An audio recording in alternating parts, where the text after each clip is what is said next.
Alright, hello, citizens of the Nigelverse. It's Nigel once again, and this is going to be another wrestling review. So, we are kicking off the year 2025.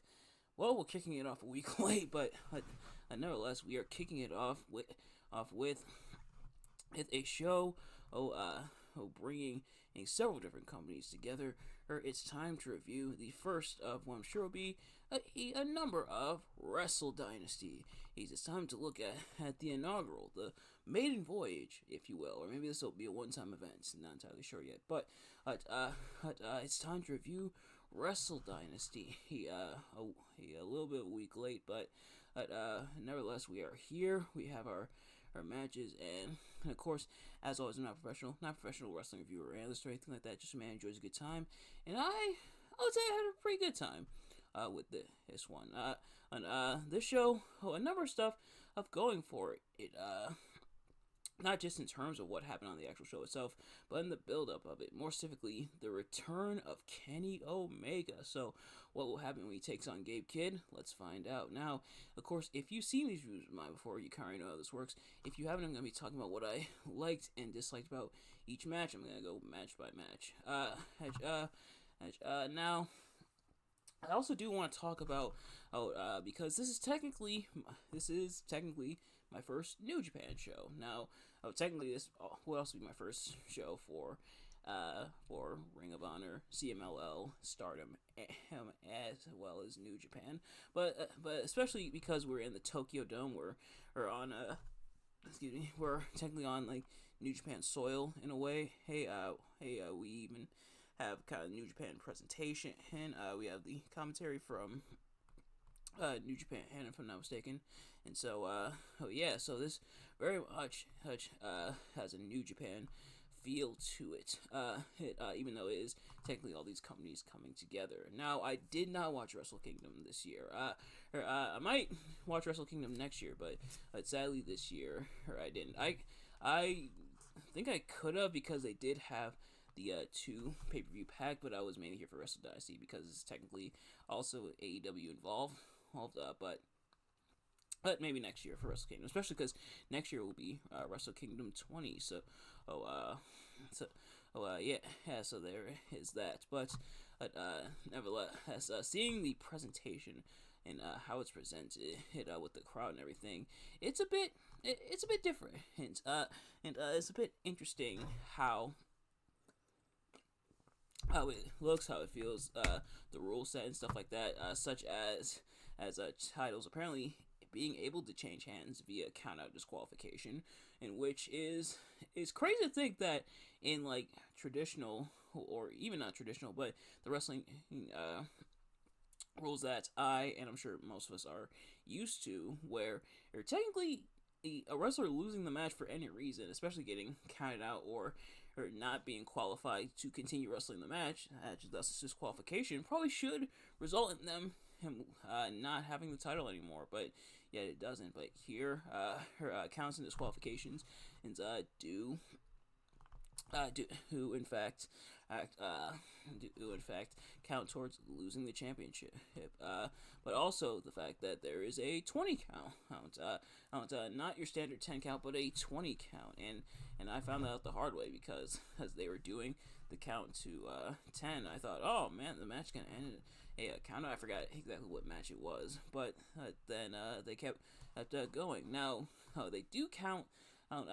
They also do announce it like on the microphone and everything, but they do count a little bit slower, not a little slower, a little bit faster as well. So there is that, but yeah. So kind of a different rule set, and there went the light, and there it is back on. But yeah, so without further ado, I guess let's get into the show proper. And this time around, I did watch the pre-show matches because the pay-per-view started at 10, and 10 p.m. went till 3 in the morning. That's gonna be important for later. Not really, but it'll be an anecdote that I bring up later. But I technically did watch the pre-show because they actually had the pre-show matches as part of the broadcast. It started at 10, and so I started with the pre-show. match. Then after the pre-show matches were wrapped up, then it kind of stayed on screen until the show proper until 11 o'clock. But yes, so the pre-show matches were part of the broadcast. So I figured, you know what, I'll break tradition a little bit. I'll watch the pre-show.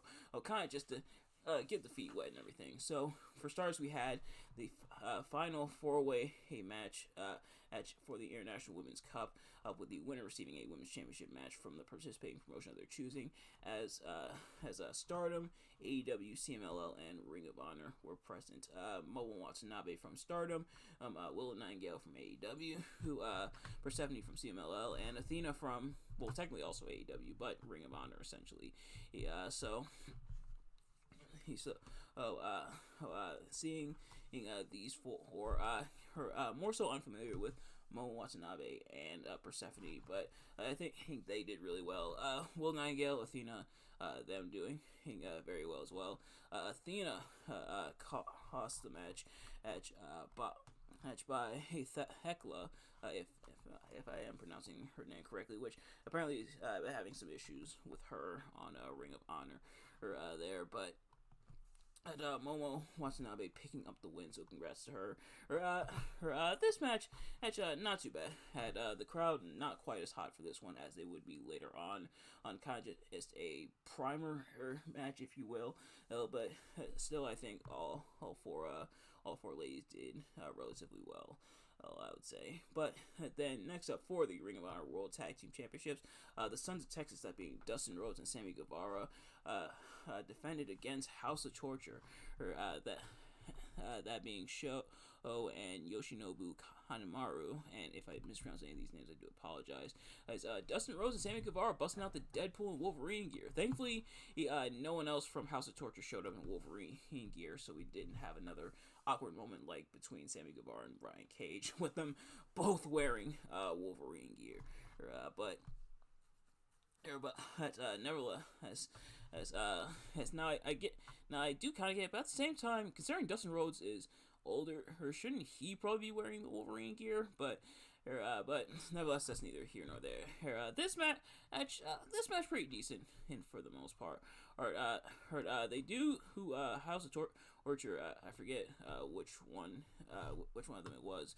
Did hit on the World Tag Team titles and threw them out of the ring. So great. Hey, going to show how much those titles are valued. Who'd kind of saying the quiet part out loud when it comes to AEW and how they've handled Ring of Honor, but I digress. But this match still pretty decent. And the Sons of Texas getting the win here. Dustin Rhodes even drinking some of the liquid courage and spitting in the face of House of Torture, similar to what was done to him. So, pretty decent match there. But now, I guess technically getting into the show proper. In 8-man lucha gauntlet action, and I accidentally referred to it as a tag team match in my prediction, so that was a botch on my part. I do apologize. But it was Taji Ishimori, Hechicero, Kosei Fujita, Soberano Jr., Master Wato, Mascara Dorada, Titan, and El Desperado. Four from New Japan, four from CMLL. El Desperado getting the crap beat out of him as soon as he came down into the ring there.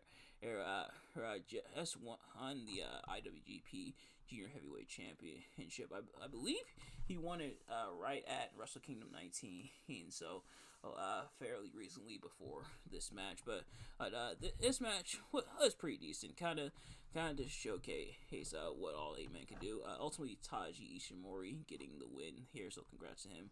And not a bad match. And poor El Desperado, I guess. But next up in a grappling rules match, Hiroshi Tanahashi battled Katsuyori Shibata. So this is Katsuyori Shibata's first match in New Japan in a few years. Apparently he was banned from New Japan for a little bit because as he essentially competed against doctor's orders, and that's a very big no-no.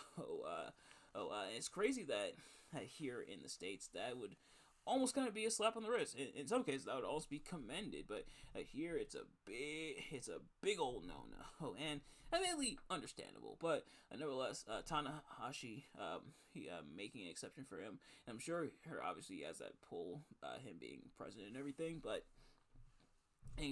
Essentially a grappling rules grappling rules exhibition match meeting.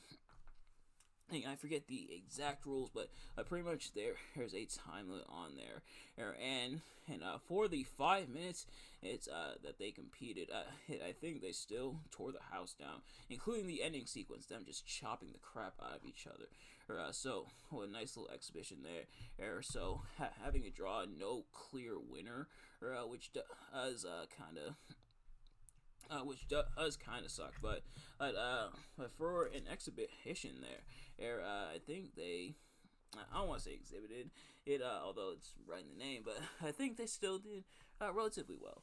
But then next up, in winner takes all for the Strong Women's Championship and the Undisputed British Women's Championship, Mercedes Moné, the CEO, battled Mina Shirakawa, who is the Undisputed British Women's Champion. So Mercedes Moné, of course, women's openweight champion, and or I think just strong women's champion. And yeah, I think it's just called the Strong Women's Championship, and of course the TBS champion, and Mina Shirakawa, the Undisputed British Women's Champion. And so essentially 4 belts are on the line. But that being said, these two absolutely tore the house down. Mercedes Moné having some solid matches later into her reign, and as I would say technically TBS champion, but she is also strong women's champion, and that's the title that was on the line here. But glad to see Mercedes Moné actually having a solid enough match here, and especially because they explain on commentary her competing in the Tokyo Dome was, a big goal of hers. So for her to be able to realize that goal is pretty cool. We'll see. Ultimately, Mercedes Moné picking up the win over Mina Shirakawa, and like I said, both ladies absolutely brought it. Congrats to Mercedes Moné.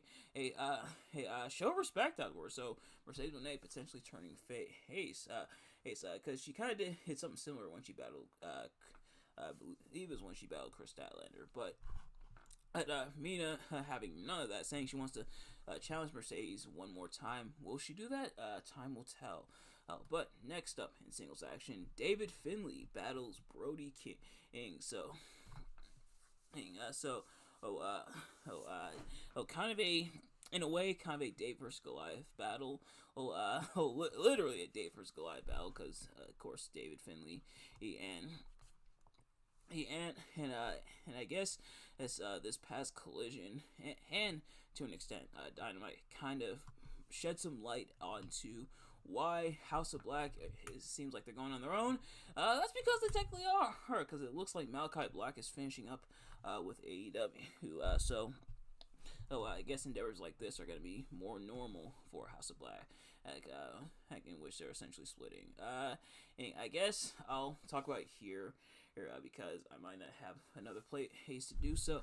But if Malachi Black is indeed on his way out of AEW, it's definitely a tale of potentially what could have been, and like started off well enough battling Cody Rhodes, making a almost shock debut, because people didn't think his contract would be up that quickly, or at least his non-compete would be up that quickly. Formed House of Black, had a pretty solid reign as trios champions, but it always felt like there could have and should have been more. Do I think he should have been in the main events? I don't know if I'd go that far, but it does feel like more should have been done. And as for this match, though, seeing David Finlay keep up with Brody King, even though Brody King did get the majority of the offense in, and it was pretty cool to see. David Finlay ultimately overpowering Brody King, and I guess that is part of David Finlay's repertoire, is being able to battle guys with even despite a size slash strength disadvantage, even getting a power bomb on Brody King, which I believe, not mistaken, is how he won the match. But it was pretty cool to see coming back from the offense and ultimately picking up the win over Brody King. So congrats to David Finlay there. Her loss at Wrestle Kingdom 19, if I'm not mistaken. But getting the win back over Brody King, I think, was cool to see. Unfortunately, I can't say I want to see more from New Japan because I don't really watch, but maybe I should at this point. But next up, Shota Umino, battling Claudio Castagnoli. So, Shota did apparently want Jon Moxley, but Moxley sent Claudio instead on behalf of the Death Riders. Claudio attacking Umino. During his entrance, it's a really cool motorcycle there from Umino, but nevertheless, I saw Claudio attacking him there, and that's kind of how things got underway. This match pretty decent as well.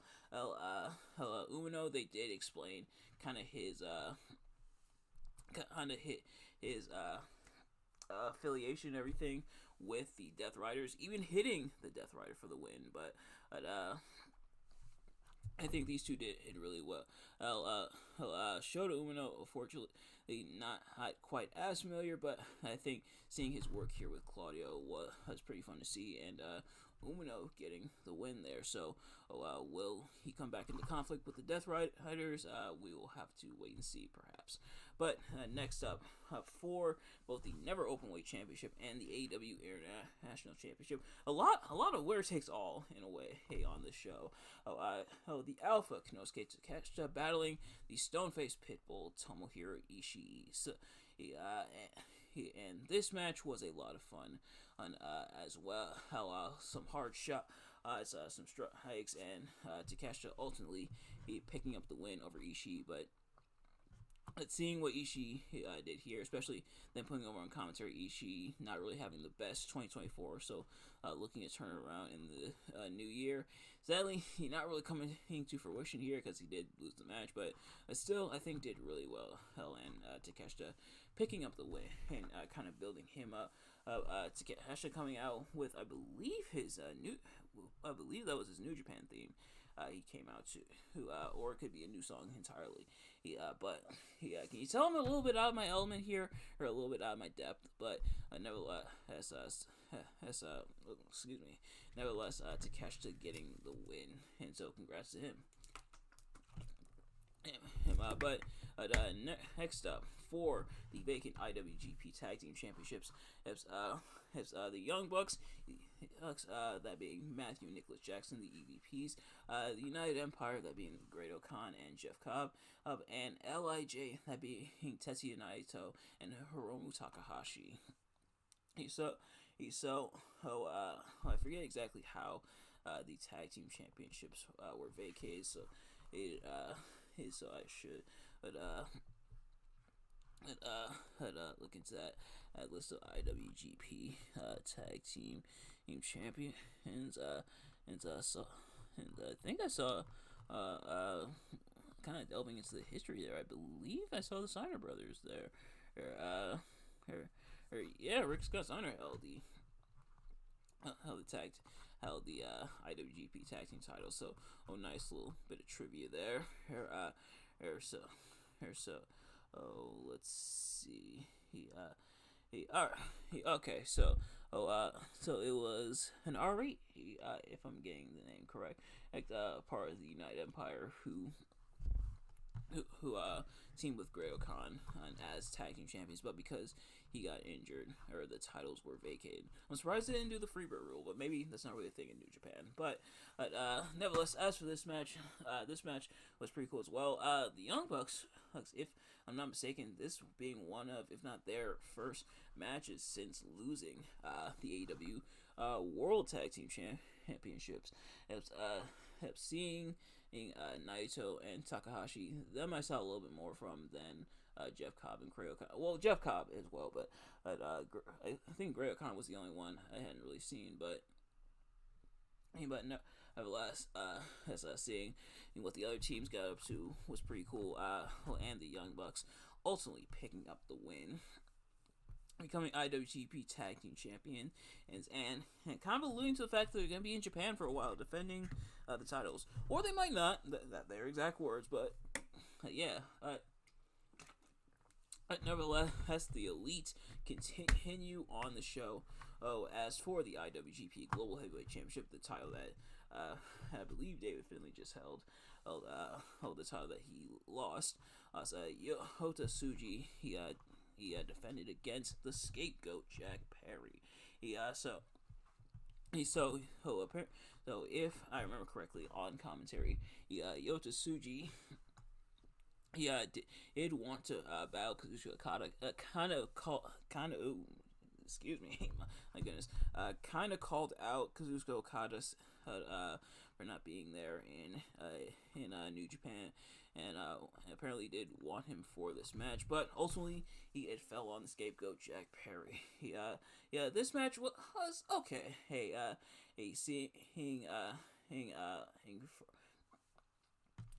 I am flubbing. It is past midnight. I am I am a bit out of depth. Unfortunately, I apologize. This is a little rough, but nevertheless, as seeing Yota Tsuji, what he got, kind of his style and what he got up to, I think was pretty solid. Jack Perry, seeing what he could do against Tsuji, he was pretty impressive as well. And Yota Tsuji ultimately picking up the win. And so, will we get Tsuji versus Okada? We'll have to wait and see. And how will this continue to impact Jack Perry's relationship with the Elite and more specifically the Young Bucks? We'll also have to find out. But next up, even though it is the semi-main event, is more than likely oh my goodness, it's Botchamania over here in the recording. But next up, let's try this one more time. Next up, in what is the semi-main event, but it is more than likely the match you had all been waiting for, or Kenny Omega makes his return to pro wrestling for the first time in about a year and some change against Gabe Kidd. Kenny Omega was out obviously with diverticulitis. Is now back in the ring. Made his return for New Japan here, and he's battling Gabe Kidd. Now, this match is also also kind of being not just about it's a match with kind of a dual story. It's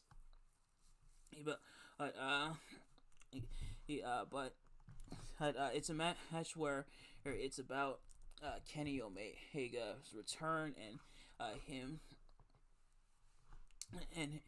coming back, but it's also kind of positioned as New Japan versus AEW, who obviously Kenny Omega was part of New Japan, of course, but now it's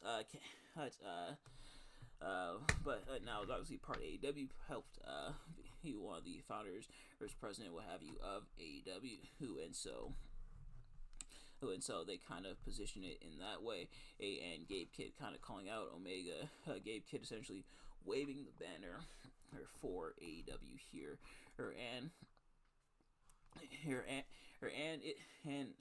for Omega's return. He seemingly hasn't missed a beat, and these two absolutely tore the house down. This was a lot of fun on a bloody affair with Omega being busted open. Omega showing some heel tendencies. He's kind of pushing down one of the young lions who is tending to him. Omega ultimately picking up the win from Gabe Kidd, but Gabe Kidd seeing what he's able to do was pretty cool. Seeing Omega back was also really fun, and here's hoping Kenny has a very big return in AEW or New Japan, and even perhaps in 2025. But pretty awesome to see Omega back, and these two absolutely had a very fun match. I definitely recommend checking this one out because these two absolutely brought it. It is the longest match of the night. About a minute and some change, almost two, over the half-hour mark. But seeing Omega come back from this illness that had almost killed him and almost killed Brock Lesnar, or him coming back and putting on a 30-plus-minute match was really awesome to see, and for it to be a fantastic, fun match. Yeah, all the props in the world. Kenny Omega is the best battle machine, for a reason. And now apparently it wasn't without its controversy, because the New Japan English broadcaster, and this is courtesy of 411mania.com. This is where I found the article on. Take it with a grain of salt. It says, as noted, New Japan Pro Wrestling English broadcaster Chris Charlton was suspended for his comments during the Wrestle Dynasty broadcast for going too far with his anti-AEW and Tony Khan remarks. Fightful also reports that New Japan Pro Wrestling officials made the decision to suspend Charlton, and it was not an AEW call. AEW is a co-promotional partner with New Japan, and multiple AEW wrestlers competed at Wrestle Dynasty. So, I especially... the comments in question, I especially noticed in this match. Now, there were some throughout the night, talking about the Continental Classic versus the G1 on those being two tournaments, with the Continental Classic obviously wrapping up last year, but especially during this match, kind of putting down Kenny Omega, putting down AEW in a way, going pro New Japan, but and some interpreted this as Tony Khan getting his feelings hurt, or apparently AEW not involved in the decision, but Tony Khan, on some have kind of seen it as Tony Khan kind of getting his feelings hurt, and Chris Charlton suffering as a result of it, which the thing is though, I kind of get it. It may be a little bit upset at the comments made about AEW, but at the same time, wasn't that kind of the whole point? Wasn't the whole point that it's very much Kenny Omega representing AEW, not being for New Japan anymore? Gabe Kidd feeling like Kenny Omega betrayed them and taking up the banner for AEW, for New Japan. That was kind of the whole idea. That's how things were positioned, that being. And that Kenny Omega is not for New Japan anymore, and that he's part of AEW. Plus, we're technically on New Japan soil, in a way.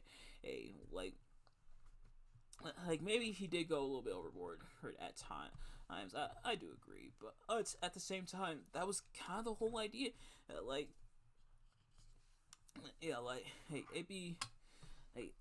don't know. I don't know if it makes any sense, but it's kind of the thing where that was the whole point.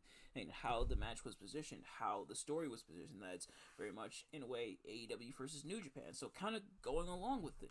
And he's kind of going along Gabe Kidd represents us. Kenny Omega represents not us, essentially, but in a way, AEW.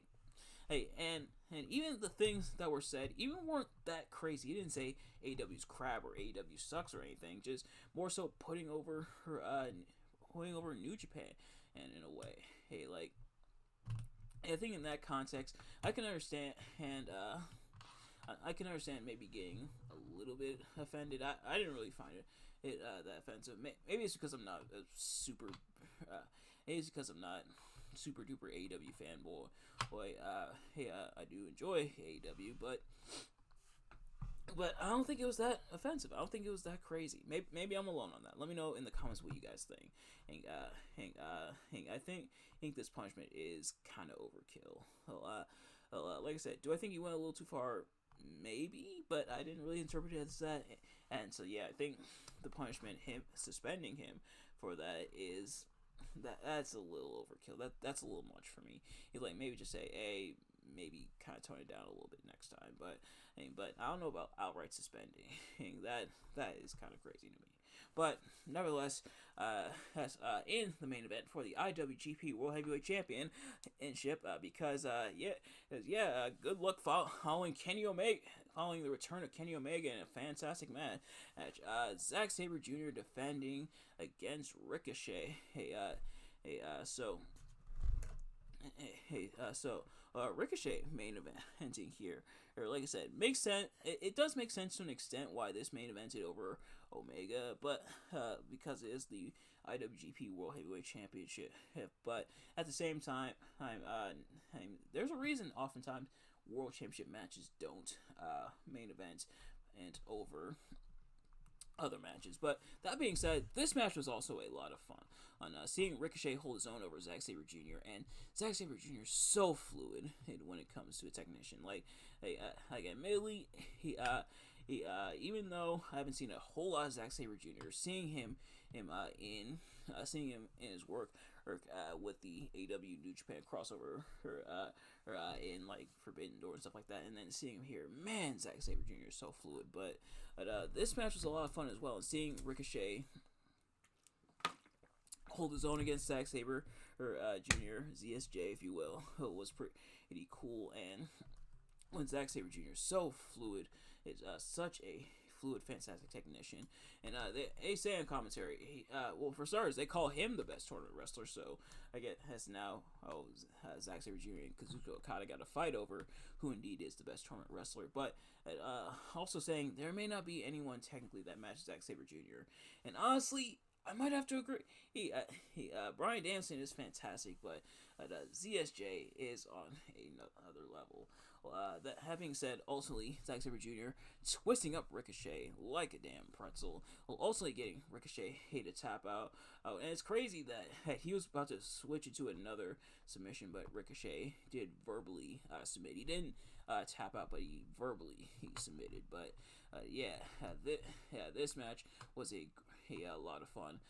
Do I think it should have main evented over Omega versus Gabe Kidd? No, but this match was also very, very solid. And Zack Sabre Jr. kind of closing out the show, addressing the fans and everything. But yeah, that is going to do it for this review. Like I said, I know I flubbed quite a bit. It's late. I'm kind of tired, but I still will try my best to get through, and kind of unfamiliar territory. But that's why I'm glad that I watched the show, to kind of broaden my horizons, give me that perspective. Do I want to watch other New Japan shows after this? Yeah, and there are admittedly some matches in the New Japan vault that I want, or in the archives, what have you, that I want to go back and watch. But in the meantime, as for this show, the strongest and weakest match of the night. The strongest is definitely Omega versus Gabe Kidd. That match was a lot of fun. That was a fantastic return for Kenny Omega. As for the weakest, is probably I might have to go with Umino versus Claudio, but only by comparison. But nevertheless, that's going to do it for this review. Thank you all so much for watching. I hope you enjoyed. If you did, please do me a favor: like, comment, subscribe, share with your friends, and turn on post notifications so you know every time I upload a video, so you can see as soon as it drops. And let me know in the comments below your thoughts on this review. On Wrestle Dynasty, your thoughts. Do you like Wrestle Dynasty? Do you like this review of Wrestle Dynasty? Let me know. Thank you all so much for watching. I'll see you guys later. Peace.